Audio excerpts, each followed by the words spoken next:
তারা বলে আমরা নাকি নতুন প্লেয়ার। আমরা যেই সময় গেম ডাউনলোড দিছি তখন ফ্রি ফায়ারে বৃষ্টি পড়তো, তখন একটা কাস্টমের জন্য সারাটা সপ্তাহ কষ্ট করতে হইতো। সেই কি তোমাদের মনে আছে পিকের ছাদের কথা, বা ফ্যাক্টরির সেই ফিস্ট ফাইটের কথা?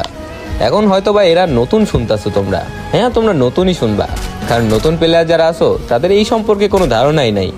একটা সময় ছিল আমরা বিমা শক্তির ওই টাওয়ারের উপর র্যাঙ্ক পুশ করতাম, আর এখন দেখো র্যাঙ্ক পুশ নিয়ে কারোর মাথা ব্যথা নেই, সবাই প্রো প্লেয়ার, সবাই কাস্টমে চ্যালেঞ্জ দিয়ে দিতে পারে।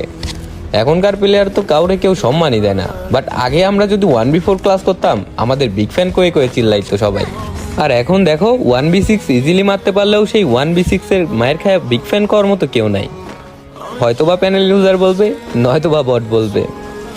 আসলে এটাই হয়তোবা সময়ের ব্যবধান, সময়ের সাথে সাথে সবকিছু পরিবর্তনশীল।